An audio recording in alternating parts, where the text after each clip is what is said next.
It's a runner's worst nightmare to get injured, and let's be honest, there's never a good time for an injury. So today I want to address 6 common running mistakes that us runners make that commonly lead to injuries. And as we go through these tips, I'll do my best to explain how to avoid them and how a lot of them have happened to me, hence why they've ended up on the list. So let's kickstart this thing straight away with point number 1, and that is going to be all about avoiding a proper warm-up and cool-down. We need to prime our muscles ready for what they're about to go through. So this looks like 2 things for me. Number 1, a nice, light, gentle warm-up and cool-down jog, and some good activation routines or drills and strides.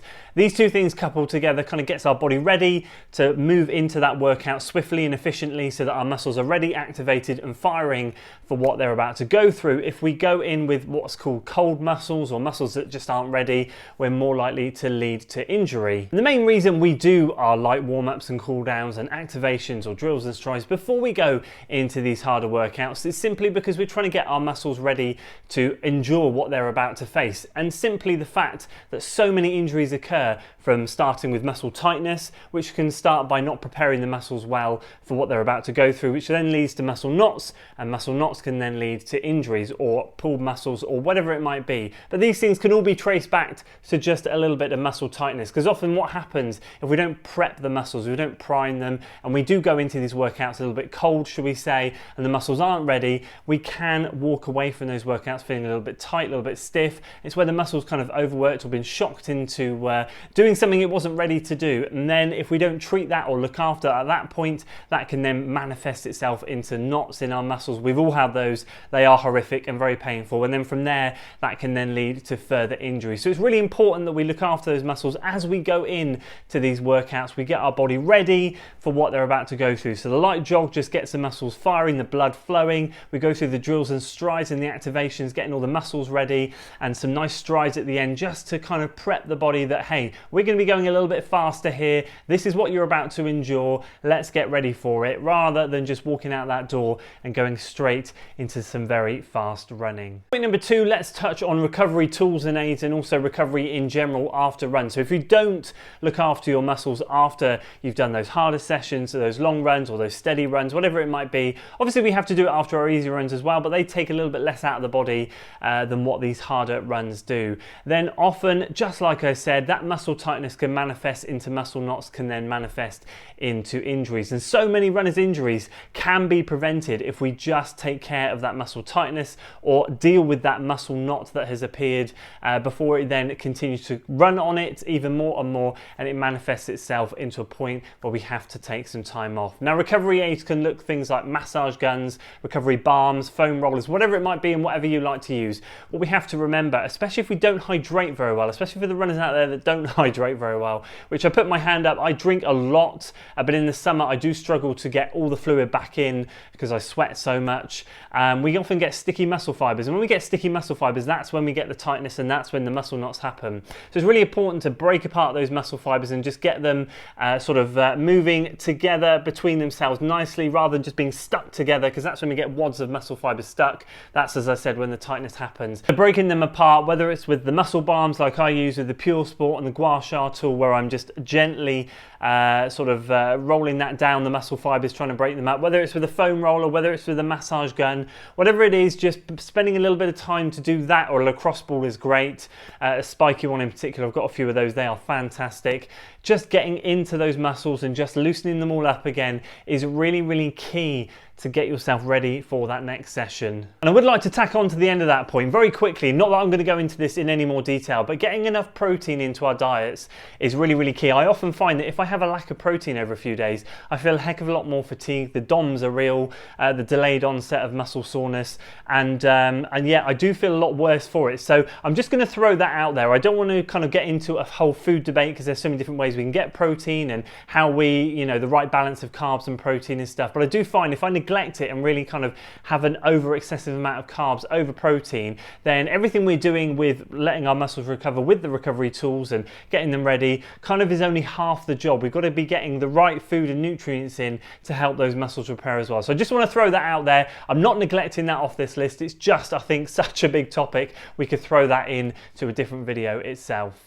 And the third thing that causes so many injuries, and I am so guilty of this, or I used to be so guilty of this all the time, is actually running too hard. Believe it or not, you really can run too hard, especially if you know where your ability level is and you really do push the limits when you're out there running. You can often find yourself leading to injury. Here's a great example for you. So we all know sort of like where we're at when we go out and we do sessions and we've got some interval work and we know roughly where we're meant to run that pace. We can have good days, and I am a firm believer that if you feel good and you're running those repetitions sort of 2, 3, 4, 5 seconds faster than what you should do, capitalize on it, go for it, feel good and enjoy it, because you're not overstretching yourself that much, you're just having a good day. And on those bad days you just end up working to effort and you just bank it and you move on. But you wouldn't be surprised how many times I used to go out there, and I see it with so many other runners as well, they really overstrain to push as hard as they can, almost sprinting in so many sessions and really kind of overreaching where their actual level is. And when you do that, you're really breaking down your form so quickly that effectively you're going to end up injured sooner rather than later. A great example, I had a great training block through London Marathon, and this actually wasn't due to the fact that I was running too fast, but this is the whole form breaking down thing. I was out there 5 days before London Marathon, getting my taper session done. So many of you remember it, and I said to Lee whilst I was out there, mate, this feels way too hard. I was running at a really conservative pace, but I was really overstraining. My form was terrible. I could feel something wasn't right, and then bam, got shot down by a sniper. It felt horrific, and it was as if someone had shot me in the back and my whole back locked up and I hit the deck and I just couldn't get up for a few minutes, and then I had to walk home. It was so painful, and that all came down to running feeling so unnatural. And that's the whole point of this. If it feels unnatural, if you're really forcing yourself and you don't feel comfortable, you're meant to run relaxed when you run fast. You know, the best runners run fast relaxed, and that's what they do. They don't overstretch and over push in a session. By all means, capitalize on those good days, but if you're pushing too much where you feel like you're really overstraining, your arms are going too far, you're really haunching forward, your legs are going back, your back is stretching just because you're almost sprinting with everything, it is a recipe for disaster.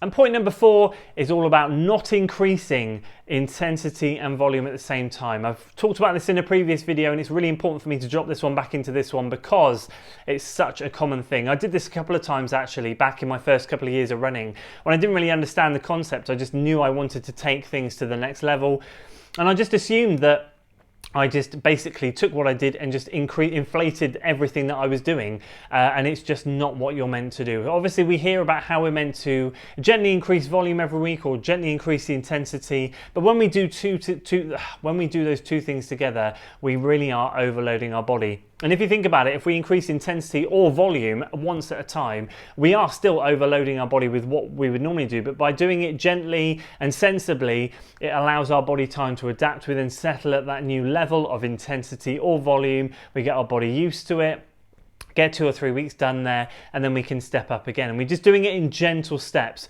Well, if we take that gentle step and double it, because we're doing that with intensity as well, then our body is far more likely to break down. Once we've increased the intensity and we're sort of happy at that level, fantastic, and we've been doing that for a while, then feel free to look at increasing the volume. Likewise, once we've increased the volume and got to that new level and we're comfortable there and our body's handled it for a few weeks, fine, look at increasing the intensity slightly, but just do it step by step on each side. Don't go whoop on both of them. It's just not a good idea. And tip number 5 is about being careful when you change your shoes in terms of the heel to toe drop. So I see it a lot with people trying to move down to 0 drop running shoes or trying to go down to a much more shallower heel to toe drop. So many daily trainers start off in and around that 8 to 10 to even 12 millimeter heel to toe drop. So we've got 12, 10 or 8 millimeters of higher stack height in the heel to the forefoot. So our foot is effectively on a slant. I should probably do it with that hand, not with my bent finger, but like that. So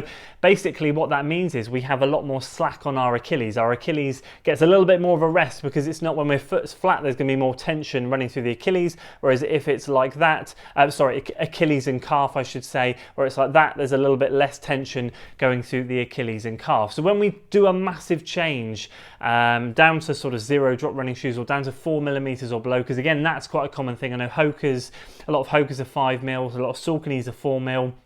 the shifts that I run in a 4mm drop. When you go from something like a Pegasus or a Nova Blast that's a 10 down to that, it can be a bit of a shock to the system. And it's all about doing that gently and over time and putting small runs in to start. I remember I tweaked my calf a couple of years ago when I got some Ultra running shoes, Innovate running shoes in to test. I only went out and did 6 miles, but I ended up doing a very hilly route, and the hills on a zero drop running shoe were really putting my calf through the ringer, and the next couple of days my calf just went and I was out of action for just over a couple of weeks. So it really can be a bit of a minefield with shoes, but it is something to bear in mind. If you're quite a new runner and you're not aware of this or not too familiar with this, do always check the heel to toe drop on shoes. And if you're running in shoes in and around a certain area, don't make a drastic change really up or down. Just if you are going to go up or down, just make sure that when you go into that, you start with smaller runs to begin with to get your body used to it, and then you can progress through time. And point number 6, the final one, and I really want to hammer this home, and I really can't get this through to so many runners because this has affected me so much over the years,